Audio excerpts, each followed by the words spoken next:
and welcome to Smaulgld. In case you missed the top gold, silver, and crypto stories for the weekend on April 30th, 2018. U.S. to become the largest oil exporter in the world.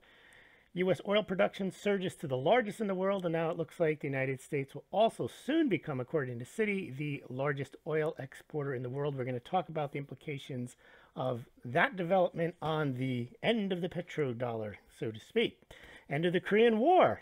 The leaders of North and South Korea meet. There's some hopeful signs there that perhaps they may unite or at least end the Korean War and denuclearize the peninsula. Altcoins surge led by EOS, Cardano, and Stellar. China's social credit system is now gaining some exposure. Kanye West defends Candace Owens and Donald Trump. Obamagate, we're going to discuss the developments in that, something that Smaulgld had recognized the potential of back in 2015. And vanilla, more expensive than silver. Interesting there. And gold finding drone. But let's get to the top stories. Before we do, Veronica has been posted for the weekend at April 28. It is available exclusively on BitChute. It is up. It is not on YouTube, so please check it out over on BitChute. Now, gold closed the week at $13.32, down slightly, although today it is down closer to about $13.16, close to a 12 handle, and silver closed the week at $16.46, and silver, as we speak on Monday, April 30th, is at about $16.30, headed towards a 15 handle, potentially.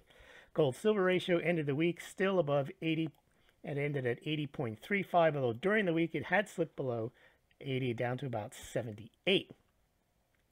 Now let's take a look at the top stories.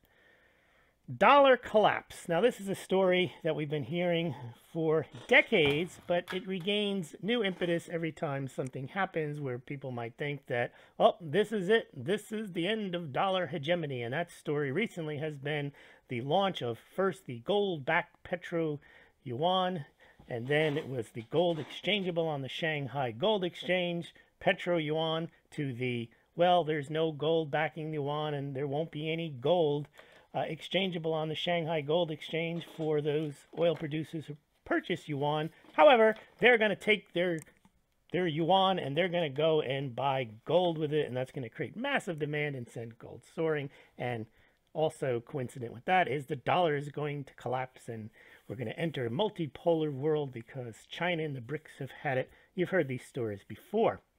Well, something has happened that no one's paying attention to, or at least until recently, that I noted back in 2014. It says 15, but it was actually 2014.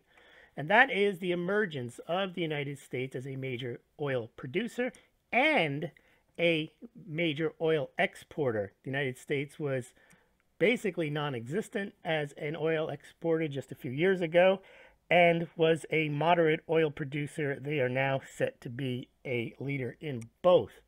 So if that is the case, and you look at the petrodollar as being the underpinning, the oil agreements that were reached by the United States, the petrodollar agreements that were reached when the United States went off the gold standard of the Bretton Woods agreements, which allowed foreign central banks that were signatories to the agreement to bring their dollars to the United States Treasury, and the United States would exchange them for gold.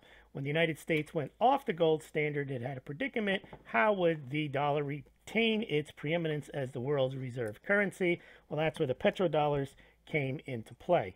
And there were two components of the petrodollar. They're very simple, but also brilliant in their execution. One was that the Saudi Arabians and other OPEC nations in the Gulf states would only price their oil in dollars and only accept dollars for their oil. And that would, in a sense, create a need for the European nations, which were the largest purchasers outside the United States of, at the time, of the Saudi Arabian oil, to retain dollars, whether they had received those dollars in their balance of trades, if they had a balance of trade surplus, or for whatever reason, they would hold those dollars, and also they would continue to accumulate dollars because they would be needed to purchase oil. The other component of that was, well, why did Saudi Arabia agree and the other Gulf state nations agree to such a deal where they'd only price their oil in dollars and only accept dollars for the oil? Well, the United States basically guaranteed their security. And the security at the time that they were worried about was problems with the Soviet Union. They were worried about any type of invasion, any type of interference with their sovereignty, and the United States basically assured them they would take care of it, they would sell them arms, or they would basically come to their rescue if there was ever an issue. Now, that worked in the early 70s for a while. It worked in the 80s. It worked in the 90s. It still works today. However, the underpinning of the petrodollar, or just the underpinning of the dollar itself, is less reliant on the fact that the Saudi Arabians and the Gulf states only take dollars for their oil and only price their oil in dollars, because the dollar itself has taken on other components of why central banks hold the dollar and U.S. treasuries in reserve, because it has emerged as a result of the petrodollar, coincidentally, as the largest and deepest market for liquidity of any security on earth. And therefore, central banks like to hold dollars and dollar-denominated debt in the form of U.S. treasuries. The next most held asset is euros. And also gold. Some central banks do hold large amounts of gold, but I'm talking about currencies now. So put gold off to the side, because the gold that central banks hold, they basically retain and do not trade, and they just hold on their reserves and they sit there. But central banks add treasuries, they sell treasuries, they use treasuries to help manipulate their own currencies if they have to. And the second most widely held currency is the euro, and then the yen, and then it falls off dramatically after that to the Canadian dollar, the Australian dollar, the Swiss franc, and finally about 1.2%, and not growing, the Chinese yuan. So people are getting excited that the Chinese yuan is somehow going to end dollar hegemony through this petro-yuan oil futures contract denominated in yuan. But the other part of the basis for the petrodollar is not just, as I mentioned, that Saudi Arabia and the OPEC states will take dollars and only price their oil and only price the oil in dollars, is that the United States will provide military protection. That's actually an even more important component, because the United States basically is the policeman of the world and controls all the sea lanes out of China, in and out of the Straits of Hormuz, in and out of the Gulf area. And basically, that's another underpinning for the dollar. The fact that nations need dollars in order to buy oil is secondary, because I'd say about 8 to 13% from what I've seen and read of international trade is in oil. So the amount of reserves that foreign central banks hold to buy oil is far exceeds the amount that they actually need to buy oil. They hold U.S. dollars for other reasons. But here is where the kicker is. So if you believe that the only reason that that the dollar has its underpinning based on the need for nations to hold dollars, well, let's go back and look at what I wrote in 2014. So in 2014, the U.S. fracking industry was just, I guess, getting its sea legs and was starting to emerge as a fairly substantial source of oil production. Now, in 2014, I wrote that the additional oil that the United States would produce would solve three key issues. One, it would help the United States become energy independent. Well, that's clearly happened. Two, it would create jobs, and that it has done as well. But three, and this was the speculation at the time that really no one was really talking about, was no one needs Saudi Arabia, no longer would need Saudi Arabia to create demand for the dollar, because the export of shale creates its own demand for the dollar and replaces much of the Saudi Arabian demand. Now let's think that one through. If people believe the petrodollar, end of petrodollar, game over, game changer, end of dollar hegemony, and end of the beginning of the multipolar world, China's had it, China's going to crush the dollar. That whole theory is based on the fact that the petrodollar is going to go away because Saudi Arabia might sell its oil in a currency other than the dollar. Now, given that the United States is now producing more oil than Saudi Arabia, and according to Citi, will soon export more oil, and that the United States also exports oil to China and exports natural gas to China, which Saudi Arabia doesn't produce. The United States is also one of the largest exporters of natural gas. Well, then that supposed demand that the end of the petrodollar crowd hang their entire thesis on is really not that important, especially if the United States has the following going for it. It already has the military backing for the US dollar. It already has the existing market as the world's deepest and most liquid security in the US Treasury. But add to that, that even if Saudi Arabia were to, and there's no indicating that they will ditch the dollar, so to speak, and give up their protection from the United States in order to sell to the Chinese in yuan. But even if they were to do that, the rest of the world is still going to use dollars, if you believe that the only reason that people hold dollars and U.S. treasuries is to buy oil. Well, if the United States is the largest oil producer and largest oil exporter, all those countries from China to Europe are going to need U.S. dollars to buy U.S. oil. That was something I noted back in 2014. I updated it in 2017 saying, is U.S. dollar becoming the new petrodollar? The idea there was through 2016, which was the latest information I had, you could see a tenfold increase just in oil production. Actually, this is, I believe that chart is oil exports, not oil production. Oil production is increasing also at an exponential rate, but you can see a tenfold increase, more than tenfold increase since 2011 to 2016, and these numbers have only continued to rise. So earlier this year, I basically been saying the new petrodollar is backed by U.S. oil, but actually that's just a little trite, because I would say Hillary Clinton, let's get rid of that. I would say that the U.S. dollar is far more backed by its military and the fact that the market is pre-existing for U.S. Treasury than it is by the need of foreign central banks and foreign countries to use their dollars to buy oil. But again, if they need dollars to buy oil, well, they're going to need them to buy from the largest oil exporter, which will be the United States next year. So let's take another look.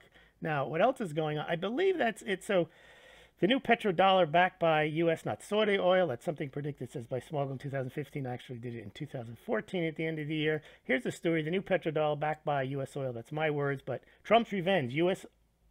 oil floods Europe, hurting OPEC and Russia. So you see the United States is now in a position where it's not reliant on Saudi Arabia to back the dollar with its oil and its oil pricing. It's now buttressed by the fact that Saudi Arabia still prices its oil in dollars and accepts only dollars. And the United States is now a major oil exporter, and it only will take dollars for its oil. So this is just to point out that when I hear these narratives about end of the dollar, petrodollar, every alternative financial media channel touts that story, end of the dollar, end of the petrodollar. And it gets repeated so often, no one's looking at the data that might indicate that perhaps that's not the case. There he is, old Obamagate. Now, here's another one that I thought about in 2015. It's just starting to gain some mainstream media attention. And that is back in 2015, when I first heard of the Hillary Clinton email scandal, that she perhaps was violating the law by mishandling classified information on her private server. That's about all we knew in 2015. We didn't know anything about Comey. We didn't know anything about the investigation. Word just leaked out that she had a private server that seemed to be insecure, and therefore there might be a problem. And later, of course, there was a problem because she was investigated. We're not going to get into the investigation. But the first thing I thought of, why are we only mentioning Hillary Clinton? Because here I wrote in, well, this is August of 2015, was that a little Latin for those of you following the Clinton email server security breach, Obama's responsibility under respondeat superior. And that basically means, it's Latin, that either the owner of a business or the boss of somebody is responsible for the misdeeds of their employee if they knew or should have known they were doing something. Now, in this case, I assumed, and this is way before they put out the information, that Obama had indeed received emails from this private server. I just assumed, well, of course, if he probably knew about it. If he did, he probably corresponded with her, and he probably received emails not from hillary@sexstate.gov, but probably from some other odd email address. And therefore, I thought if she was going to be investigated, well, then so should she. And then later on, I also mentioned, this is in 2015, it's unbelievable that there's no focus on Obama. He is responsible for supervising her. He received emails from her on her private server. And then later on in 2016, I said Obama received emails from his Secretary of State from non-government accounts and did nothing. So this, I think, if the Inspector General were to take a look again, as I believe they will, they are looking at what Rod Rosenstein looked at in his letter recommending that James Comey, the FBI director, be fired, in his letter to Jeff Sessions, the Attorney General, and President Donald Trump, was essentially his mishandling of the Clinton email investigation. Now, part of that mishandling, I would imagine the IG report, if they're really looking at the mishandling, is not just how they conducted the investigation, the legal determinations, the making of a recommendation to prosecute, to not prosecute, to coming to a conclusion for extreme carelessness versus recklessness, that they didn't interview, they didn't have a taped interview with Hillary Clinton. There's a number of things that you can criticize, and Rod Rosenstein did, the Hillary Clinton email investigation. But one thing they didn't criticize him for was that one of the witnesses called or subject of the investigation was never, ever Obama. Now, I'm not saying that he should have been indicted or that Clinton should have been indicted. I'm not passing judgment on the substance of the investigation. That could be done in a separate analysis.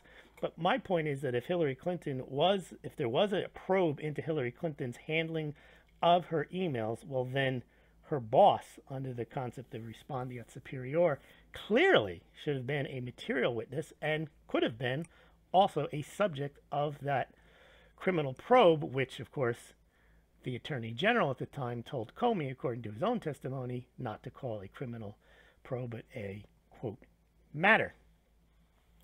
So a lot happened during the week with the Clinton, the Comey book tour, the Mueller, the whole mess that's going on with the investigation, the counter-investigation into the DOJ, the FBI, the Mueller investigation. We're going to cover that in a separate analysis. There's just too much to go through this week. We did mention that Korea, there's the hopeful sign that Kim Jong-un and Moon Jae-in had their meeting, a very symbolic meeting. They shook hands, so there's some hope there that you may have peace in North Korea, the end of the Korean War. Breaking North Korea and South Korea in cahoots. So we'll see what happens. Okay, so the missing text, we're not going to go through, I'll just scroll through this very quickly. Macron came to the United States. It was interesting. Trump played up his visit, but then Macron went to Congress and gave pretty much a speech against a lot of Trump's America First policies. It's interesting, but even after that, Trump supported Macron. Kanye West supported Trump during the week, and that created a lot of buzz on both the left and the right. And it just shows that culture and politics are indeed connected, because you would say, who cares what a celebrity thinks, but clearly both sides jumped on what Kanye West had to say in favor of the president, as either if they were for Trump. This was great that Kanye had made these statements. If you're against Trump, that Kanye was mentally deranged. But it's interesting. We'll follow that up as politics and culture collide, intersect, and so on. So here's Mueller and Comey. We're not going to go through this, as I mentioned. Level of coordination between FBI, DOJ, and Clinton email. There's McCabe. He may turn against Comey. We'll see. Here's Trump saying that Comey threw McCabe under the bus. So you can see there's a lot here. I'm not going to cover this now. Just scroll through it here. I actually did some analysis only on what the appointment of Giuliani may be, though there's some speculation that he could help end the probe. I'm not going to discuss that today, but I did have a Smaulgld speculation series episode you can see on YouTube on that subject. So I'm going to scroll through the IG. I really think the IG report is going to give us a lot of information, because what we're seeing just from both sides are basically political grandstanding, and you're not seeing that objective analysis that you'll probably see from the IG report. It's going to be hard for, I'm sure people will spin what's in there, but it's going to be a lot more, I would imagine, thorough. As the McCabe, no one really has, when the McCabe IG report came out, there was not a lot of defense of McCabe, and there wasn't a lot of, it was just pretty much accepted that the findings were, and Comey agreed with this, that McCabe was not, expressed a lack of candor in his discussions about how he handled leaks and so on. So it seems like there are people, both sides are willing to accept what the IG says. We'll see what happens if the IG comes out and it's somewhat more damning on the side of those that were participating in the FISA warrants. So you got the Steele dossier and the origins of that. So I say we look for some fireworks. Also, without getting into it, I did predict that I think Mueller will not want to be, if he knows that the Inspector General's report is going to be damning of Comey, McCabe, Rosenstein, and others in the FBI and in the Department of Justice.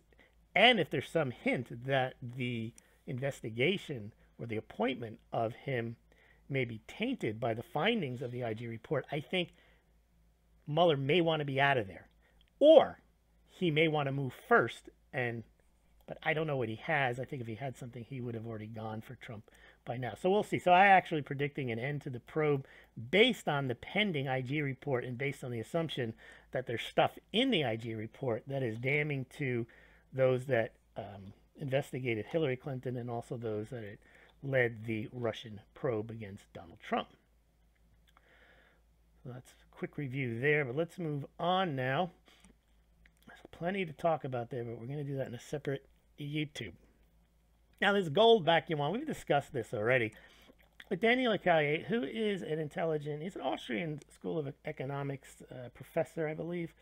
I know he's an academic, and he was commenting on so far, the lack of real uptake on the yuan-denominated oil futures contract, which, remember, had been hyped, totally hyped, as not just the yuan-denominated oil futures contract, which is something I said was all there was evidence of that it was going to be, but this was going to be the game changer, game over for the dollar, because it was going to be gold backed, and then it was going to be gold exchangeable on the Shanghai Gold Exchange, and then there was going to be a golden triangle whereby the oil producers who received yuan in exchange for their oil would then immediately go and buy gold because they didn't want to hold yuan, and that was going to create massive gold demand and send gold skyrocketing. Now, there's an internal contradiction in all that, because the same people that are pumping gold and saying end of the petrodollar and go Chinese yuan, well, they're basically admitting that if in their final fallback position, well, there's no gold backing, no gold exchangeable,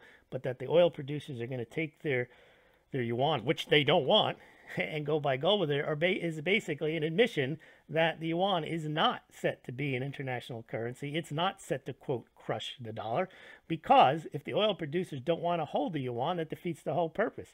And the reason they wouldn't want to hold the yuan is the world knows that China can devalue the yuan at any moment. And they will do so because they may need to in order to run their economy. They cannot allow the yuan at certain times to get too pricey, so they would devalue it. Also, they have capital controls, and the reporting on Chinese numbers is not necessarily trusted. So certainly oil producers are going to feel more comfortable with U.S. treasuries or maybe euro, and perhaps they would be more comfortable with gold. But the reason the argument that they're going to ditch the yuan and buy gold doesn't hold water is they could sell their dollars and go buy gold if they want. And there's no real indication that any of the central banks are significantly adding gold other than Russia, who is a gold producer, and they basically take 60-70% of their annual production. They add it to their reserves. Turkey's been adding gold, but that's because the lira is basically almost as worthless as the Venezuelan bolivar at the moment right now. Kazakhstan is the only other country that adds significant amounts of gold to reserves, and they too are a gold producer. So it makes sense if you have a weak currency like the ruble or the Kazakhstan, I don't know the name of their currency, but to actually exchange those domestic currencies with your domestic oil producers and take gold. I mean, it's pretty much no-brainer. But for the rest of the countries, they're not adding gold to reserves. And we don't see any increase. Saudi Arabia adding gold. I mean, there could be countries that are adding gold, but according to the official numbers, they're not. And I know that a lot of the countries have gold purchase and sale agreements pursuant to the IMF, and most of the Western nations have agreements basically not to buy or sell gold for years. But still people are saying, there's stuff going on with the petro yuan, not what I was told when criticizing with Daniel Callier, saying that the numbers that China's producing, saying, look, first of all, the oil futures contract denominated in yuan is only tradable for like an hour and a half a day, 5 days a week. So it's clear that China is merely testing the water. They're not doing a one-shot end of dollar hegemony, crush the dollar, send gold skyrocketing. No, they're testing how they might internationalize the yuan. I wrote about this, that it's going to take years, according to their own documents, Chinese documents, and perhaps decades, and perhaps never, for China to achieve an internationalization of the yuan. And if you think about it, that's not their most important goal. Their most important goal is to keep their economy going. And remember, they centrally plan this. And part of that is to do with having a strong export. Yes, they may wish to move to a services economy, but they need to plan this. They can't do it all at once. And certainly, they have $1.2 trillion in U.S. treasuries. They use those treasuries to help manage the yuan. They're state-owned enterprises. They're dollar-based. So they're not just to come out tomorrow and try something that's going to end dollar hegemony. But that doesn't stop the gold pumpers from promoting those narratives. And as I say here, if you go back and look at my blog, video, and tweets, when that story first came out about China is going to seek new world order based on gold-backed yuan, I said it was nonsense. I said the only thing that was going to happen was they would launch a yuan-denominated oil futures contract, and that's all they did. There was never anything about gold-backed, gold, exchangeable, gold triangle, stand on your head and gold goes to 50,000. And ever since, it's been clear that there's no gold involved. The gold pumpers have just decided to drop that part and pump the yuan-denominated oil futures contract as some type of game changer, end of dollar hegemony. Petro yuan is what I call it now. Game changer. Now, as to this Chinese social credit. Now, one of the things that the gold pumpers tend to spend a lot of time on is praising China merely, as far as I can tell, because they view them as the antithesis of the United States. They're going to end dollar hegemony. They're going to start a multipolar world. It's going to be dollar collapse because China's had it. They and the BRICS are going to ditch the dollar. I mean, these are the stories you hear constantly, as if these countries, that's their main concern, and it's not. They have economies to run, citizens to keep in line.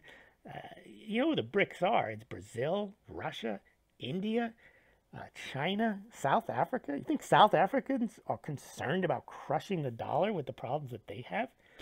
India is no friend of China. Now, indeed, Russia and Chinese relations are probably the best they've been in hundreds of years. But still, they're not walking lockstep to crush the dollar. Now, this was just a quick story, but this was in CBS Local. Chinese journalists banned from flying, buying property under new social credit score system. Now, for those of you not familiar with a credit scoring system, this is what China wants to institute across its country and basically identify the good people and the bad people. And the bad people will be punished. They'll know who they are through surveillance. If they've done something wrong, they won't let them fly. They won't let them ride on public transport. They won't let them borrow money. And basically, it's an entire surveillance system. You don't even have freedom of internet on in China. And it's interesting that the gold pumpers, many of them who consider themselves sound money advocates, libertarians, they're for freedom of the individual, and yet they put their gold adoration above those principles when it comes to promoting China. So this guy asked Louis Vuitton, it's not Louis Vuitton, can he still buy gold or use oil gold back yuan to buy rice? Yeah, it's quite amazing about this social credit score. That's just one indication of the centrally planned, top-down, near-totalitarian society that China is. Now, you could admire what they've done through government. So, for example, there hasn't been, but you see, there actually has been, but well, hold on. There hasn't been a communist country that's managed to run its economy and actually provide relative riches for its people. So, for example, Soviet Union wasn't able to do it. Venezuela certainly isn't able to do it. However, the Nazi government was able to do it. It's a combination. What China is doing is similar to National Socialism, where the state allows the private enterprise at its direction, state-owned enterprises, for example, in China, to produce and be rewarded in somewhat of a capitalistic society. However, with the ultimate understanding that the government calls the shots and the government ultimately owns everything and they let you buy something. So, not saying don't give kudos to China for executing on their central plan. However, their central plan involves massive amounts of debt, and in my view, centrally planned economies ultimately fail because no matter how smart you are, you cannot outthink the market. And also, for example, these tariffs, the Chinese weren't counting on tariffs. They were counting on the trade surplus that they have, and they were counting on the cash flow from that. And if they have to change that, well, that screws up their model. Yeah, China to ditch the gold-backed yuan and replace it with the social credit-backed yuan. Now, here's something. It was in CNBC, and this is the point I was just making about China. So the trade war with the U.S. could be the tipping point for China's $14 trillion debt-ridden economy. That's right, because China is working on the assumption that they have a trade surplus of a certain size. Well, if that trade surplus becomes not as great, well, where are they going to get the money that they've planned to be getting? Well, they're going to have to probably borrow more money. And that's going to create more strain. They have more debt. Now, China not only has debt, the Chinese debt is unique. They say, well, it's internal, don't worry about it. The same people who say that China's debt is internal, don't worry about it, are the same people who criticize U.S. Social Security and Medicaid. Well, you can say, that's owed to ourselves. What's the problem? No. Debt is debt. It has to be paid. But the thing about the Chinese credit, not only is it owed to themselves, most of it, well, not most of it, 40-some-odd%, according to their own numbers, is bad debt. Because you have state-owned enterprises that borrow money from state-owned banks, which the People's Bank of China directs them to lend to, in order to make projects, in order to produce GDP, but those projects may not have any economic viability other than to produce jobs and to buy steel and to make buildings, to build bridges, to build roads, and so on. But there may not be an economic return on them, so the state-owned enterprise can't pay the state-owned bank back, but the People's Bank of China instructs the state-owned bank to either lend them more money, forgive the loan, or just say, well, that debt will never be back, let's just convert it to equity. So this is the type of thing that's going on in China. And while they have produced a lot, they've also produced a lot that is non-economic, non-market driven. And at some point, that's Kyle Bass's view is that's going to lead to a debt collapse. I'm not predicting that. I'm just saying that for those people that are cheering on China as some type of model for a society, I don't think it is either in terms of an economy. I don't think you want your economy run that way, especially if you're against all this debt. And that's one of your major complaints about the United States. And really, if they're going to have a surveillance state, not sure that that's the best thing. But they have gold, and they're going to make gold. They're going to crush the dollar and make gold go higher. That seems to be the idea. Now, what's this? The key to instituting a game changer is to control the game. Why do I say that? You know, this game changer is what the gold pumpers always say. Well, here you go. China's X is internet control is key to stability. Okay, but they got gold. Everything is fine. You know, that's how they look at it. Yeah, end of multipolar world, end of dollar hegemony, game changer. And the other one is somehow they believe that China is for peace and harmony and the United States is perpetual war. Now, it is, I think any nation state, the larger it gets, is going to be involved in war. And they're going to be involved in a certain amount of imperialism, a certain amount of telling other countries what to do. And it looks like here in Cameroon that the Chinese are causing problems with land grabs, corruption, and so on with the local residents of Cameroon over a gold mine. There's no such thing as in my mind, as a virtuous country. Power corrupts, absolute power corrupts absolutely, and large countries like China and the United States, when they have things at stake in their own national interest, they're not going to be above going to war to protect those interests. Now, Belt and Road Initiatives, countries benefit most in the event of any Chinese-U.S. war. Now, the Belt and Road Initiative is interesting because that's another one of the things that's going to crush the dollar and end dollar hegemony. Well, here you go. China fails to get Indian support for Belt and Road ahead of summit. Now, I reported on this. This is something else no one talks about when they start blabbing on about how the BRICS are going to crush the dollar and China is going to get Belt and Road. Well, there's a counter program or initiative called the Quad, which is led by the United States, India, Australia, and Japan, which is also involved in many of the same areas and some of the similar projects along the Silk Road. Now, the problem with the Silk Road initiatives is China's applying, in many respects, the same growth at all costs the way they did on internal projects. They're just expanding that debt-based model overseas to create some more GDP. What the Quad is doing is basically they're saying we can either compete directly, which would raise the cost of Chinese projects, or they can get their own projects and win the projects, or they can help out a failing Chinese project. So the only story you hear about ending dollar hegemony and why China is going to rule the world is based on another, not just the gold-backed yuan, is also based on this idea that they've got this Belt and Road Initiative and they're going to take over the world. It's bigger than the Marshall Plan.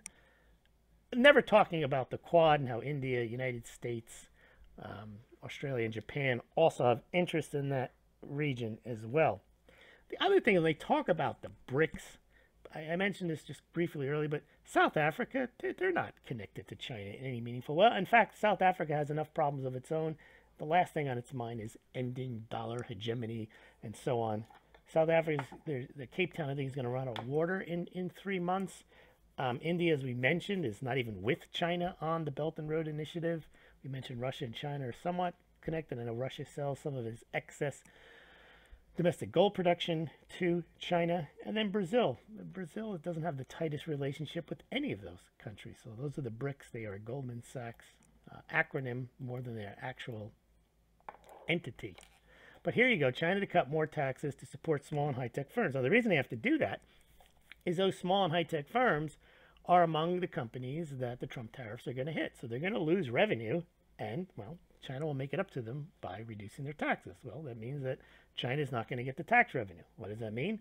And that means that high-tech firms are still going to make less money even though their taxes are cut, which means China's going to have to borrow money to make up for the loss in taxes, and they may have to borrow more money to pay the small and high-tech firms for the lost business.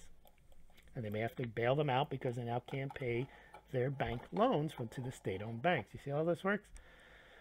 Oh, what happened here? Game changer Venezuela. Venezuela is another country that the gold pumpers like to pump, is saying, oh, they're going to end dollar hegemony because they're going to accept yuan for their oil. Venezuela's bankrupt. They can't end anything other than their own misery. Yeah, Venezuela. And by the way, Venezuela is almost out of gold now. They're saying that they've been selling it. They have to sell it. No one wants their, what is that thing? The petro cryptocurrency that they invented. But again, these are things that people don't look at rationally. They just see end of dollar hegemony. And if the dollar goes down, my gold goes higher. Not realizing that if your own currency goes down, like in Venezuela, so what that your gold price goes higher? I don't know why you would wish for that, because when you live in a collapsed economy, you can't buy anything anyway.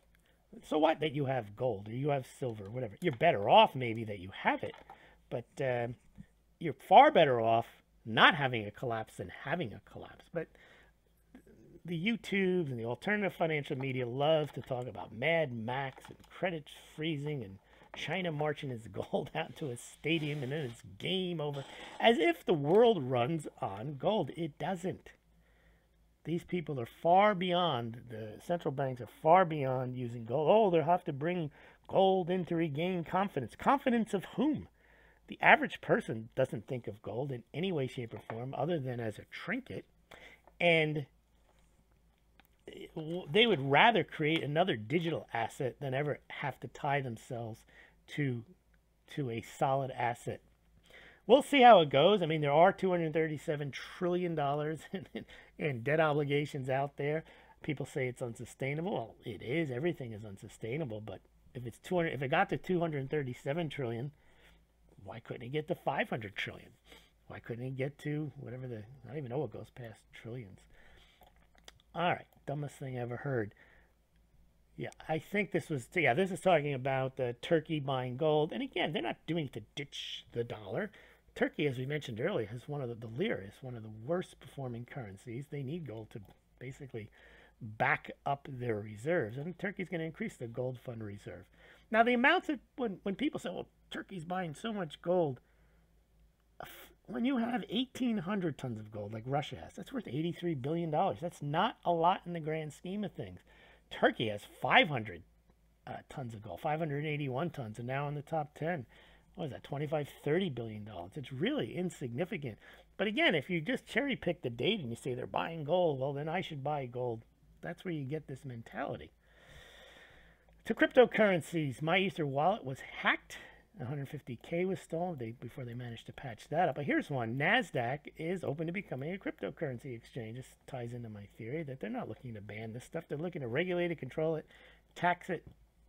And I think that's where you're headed. Comcast Ventures, bullish on Bitcoin.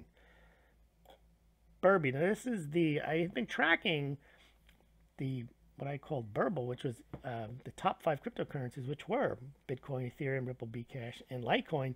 But now EOS and what's the other one? Cardano have passed Litecoin, not because Litecoin has dropped, but just because they both have basically doubled in a week or so. And even Stellar is now threatening to pass Litecoin. So a big surge in altcoins. And the top 5 did gain. In fact, Bcash gained a decent amount. Ethereum and Bitcoin, they raised 4 or 5% in a week. It's not small change, but the others are rising 30, 50, 80%. Also with Litecoin, a lot of payment initiatives with Litecoin going on with, I think there's one called 10X, and that's a payment system where you load up your Litecoin and other cryptocurrencies onto like a Visa card. I think that Coinbase has a card, Shapeshift or something. What's it called? It's not Shapeshift. Shift Visa card where you can load on Litecoin. Abra is allowing easier trades on Litecoin. And this was interesting. Someone transferred $99 million in Litecoin and the cost was only 40 cents and it took only 150 seconds to clear. Now that's pretty interesting to banks. Now you may not be able to do that in large amounts of transactions, but for those one-offs, it's clearly a lot cheaper to transfer value. Of course, you got on the other side, the price may be a lot different when the transaction gets through 150 seconds later. But you can see how there's development going on. Whether there's Coinbase Shift Card, there's WireX is another one that's going to do a Litecoin debit card. So plenty of movement on payments, although we don't see a lot of merchants accepting them. But my point was all along that if the banks could integrate the cryptos into the payment systems, no one would know the difference. So if you had one of these shift cards and you had Bitcoin or Litecoin, whatever your cryptocurrency is loaded on it, and you gave it to the merchant, they're not accepting Bitcoin. They're just accepting a Visa payment. And if it all happens in the back end, it's just like electricity. You don't have to know how it works. You just turn the light on and it works. So I think that's where they're moving, at least the banks. That's how they want to co-opt the cryptocurrencies, by moving a lot of them into the bank payment system. And also it's good for if they want inflation, they want jobs, they want business. If these things rise in value, the people are going to want to spend them. And of course, if they got extra money, they'll spend it. And if you make it easier for them to spend through a debit card, you're going to see people buying Lambos and all types of other high and moderate priced products. Now Bitcoin moved above 9,000. Central banks and Bitcoin. Now, Fed president said Bitcoin doesn't pass the basic test, doesn't think much of them. There's some bankers that like them, some bankers that don't, but there's no universal hatred or love for cryptocurrencies. Goldman Sachs, crypto trading becoming a reality as they hire crypto trader. It's something I talked about in Bitcoin is a dirty business and the bankers want a piece of the action. It seems that the bankers are outwardly talking down Bitcoin, but also making moves to get on the action, much like the mafia when they made the decision to not get into drugs, but then to get into drugs and then to control it. And I think that's what these banks want to do. They want to get into the business and control it. And there's Kraken and Shapeshift. CEOs condemn New York for unfair crypto practices because the New York, I think it's Attorney General, I don't know, one of the New York regulatory bodies asked for a lot of information from these crypto companies, and basically they're not going to give it to them. They're going to move. This is an interesting legal point. Indian court admits crypto exchange petition issues notice to central banks against banking ban. The people that are involved in running crypto exchanges are basically saying to the central bank, you've basically told us we can't make a living, and that goes against some tenet of law in India. So it'll be interesting to see how that plays out. I know we have that in the United States. I think Bank of America said that they won't take business from companies dealing in firearms. The question is whether those types of actions by banks will withstand legal scrutiny. And here's Finance Minister of South Korea. Alternative payments like Bitcoin and Ethereum could replace the fiat system of reserve currencies. Very interesting that the finance minister of South Korea might say something like that. Now, in Smaulgld, here comes Bitcoin regulation in 2014. I noted that at some point the SEC would probably weigh in on whether Bitcoin was a security or not. My analysis was it was not a security, and the only way it could be a security is if the SEC actually had to change the definition of security. However, there are other cryptocurrencies that clearly would meet the definition of security. So we're going to see a lot going on in the regulation of some cryptocurrencies as securities, others as not securities, more as commodities. And in congressional hearings today, the SEC said it's possible that there are tokens that would not have the hallmarks of security. I think clearly Bitcoin is not a security, while the holder's using it for its use as utility and not as security. So you don't get anything from the Bitcoin company when you hold Bitcoin. You only get the increased value, but there's no one that's working to increase the value for you. Part of the definition of security is you're holding it because the company is doing something and you're going to benefit from the work that they do, and you hold some type of ownership interest in the company. In Bitcoin, you hold no such interest. And there's NASDAQ. Now, France slashes cryptocurrency tax rate to 45%, from 45% to a flat 19%. Again, that means that they're not looking to get rid of it. They would raise the tax to try to discourage people from holding it. They've lowered the tax to 19%. Russia slows gold acquisition pace in March. I cover this each and every month. Russia's gold acquisitions is one of the few central banks that actually adds gold each and every month. I've started to cover Kazakhstan over the last year or so, and I'll begin to cover Turkey if they continue to buy. They've been buying, for the last 9 or 10 months. We'll see what happens. Here's that drone we were talking about, the landmine and gold finding drone. Click on that, you can see all about that drone.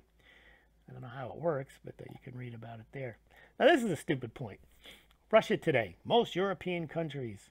Russia entrusts its gold to no one. Has zero bullion in the U.S. Yeah, the only reason any country ever had gold in the United States since World War II was because it was worried about Russia and the Soviet Union. So, of course, Russia doesn't have gold in the United States. It was Germany, France, Italy, and so on that were worried that Russian tanks were going to roll through the Iron Curtain and take their gold. That's propaganda. Sudan produces a decent amount of gold in the first quarter, 36.5 tons. That's a lot of gold coming out of Sudan. What else do we got here? Why failing to recycle electronics leave gold mines untapped? Yeah, there's a lot of everyone knows this now, but in electronic waste, there's lots of gold and silver. There's also gold and silver in intercontinental ballistic missiles. We covered that the other day. We saw that there's about 700 ounces of silver in a ballistic missile. There's like a kilo of gold. Lots of gold in waste. There's Russia again. I've already talked about that. Now a guy was found not guilty of spoofing precious metals. Of course not. Gavin Newsom. He's the, I think he's the mayor of San Francisco. No, he used to be. I think he's the guy, the lieutenant governor of California. He actually has a lot of silver. He reports on it annually, but he didn't sell any last year. I thought that was interesting. Vanilla, more expensive than silver. Vanilla pod prices have rocketed to 600 kilograms for the 2018 crop from only $50 in 2013. Wow. Imagine if silver had made that type of move higher. Well, they say silver demand for global, the solar industry rose 19% in 2017. They expect that to raise higher. I think silver takes up about 100 million of the 800 million ounces of gold mined every year. That's up from about 80 million. And I think that about does it. Oh, we got to, I'm sorry, we have to do Bitcoin pumpers and gold pumper and silver pumper. This one's unbelievable. This guy, Brian Kelly, he's at CNBC. He works there, but he also has a crypto fund, and they let him pump left and right. Bitcoin's starting to moon. But here he is he's talking about how gold is going to, or not gold, Bitcoin has reached a technical level, and then he draws an arrow going much higher. Well, it is Bitcoin pump season. And again, it's gone up past 9,000, and so they just start pumping it away. Once it gets to, 9,000, it's 10,000, the watch for 10,000, and we'll see what happens. But there are plenty of pumps. Here's Draper, Bitcoin 250,000 by 2020. Bitcoin's bigger than the internet. Bitcoin will replace gold and hit 700,000, says major investment. Crypto hedge fund says Bitcoin is a screaming buy right now. Well, they all have interest in Bitcoin. Pantera CEO thinks crypto cap could reach 40 trillion. Litecoin, can it rise to 1,000? Here's the gold now, same thing. Always looking at the world in terms of gold and silver, and they're both set to skyrocket. Oh, rhodium. Rhodium actually went higher. Rhodium really did achieve big pumping. Maybe the rhodium-backed yuan. Protect yourself with rhodium. All right, how much more we got here? But I think we're pretty much... Why? Oh, silver pumper. Silver's game changer. I don't know what this is about. Probably about the gold-silver ratio. Never happened before. Well, here's the thing. Never happened before. Commitment of trader silver. Remember that from March and April? I was going to send silver skyrocketing, virtually guaranteed. Silver's almost $15 now. Virtually guaranteed. Is it still on? We're looking for a new pump story for silver. Now, lost gold. They found the heart of gold. We reported on this a couple of weeks ago. This unique piece wasn't worth much in terms of gold because it's not that big. But it was a priceless artifact, and somehow they did manage to get it back. Here's chicken wings. Well, that's some interesting gold here. I got to get this over to Salivate Metal. He covers these nicely in interviews in YouTube's oldest gold in Britain, found in a box, bought at a car boot sale. Look at that. This gold is thousands of years old. And here you go. Geologists assist in solving mystery of gold treasure. They use these isotopes, state of the art. But there you go. That's gold-backed chicken wings. $1,000 chicken wings. You have to be out of your mind to buy that. Nice story. Well, nice story, but interesting story. 200 tons of stolen gold. It's the Nazi gold. Some of the horrors of the Nazi regime is they used to take the gold from the victims in their teeth, and they would then melt it down and store it, and the Allies found it. Here's a fake gold rush coin. This coin is... It's a $5 coin. They thought it didn't exist, but it actually did. There it is. And here's 1,000-year-old silver coins found in India. And here's some Scottish silver. They say Scotland loved silver more than gold back then. Well, that about does it. US GDP rose 2.3%. If you enjoyed this, please consider subscribing to Smaulgld. And also consider becoming a Smaulgld patron at the links below and on the Smaulgld site. And consider donating via Bitcoin, PayPal, Litecoin. Thank you very much.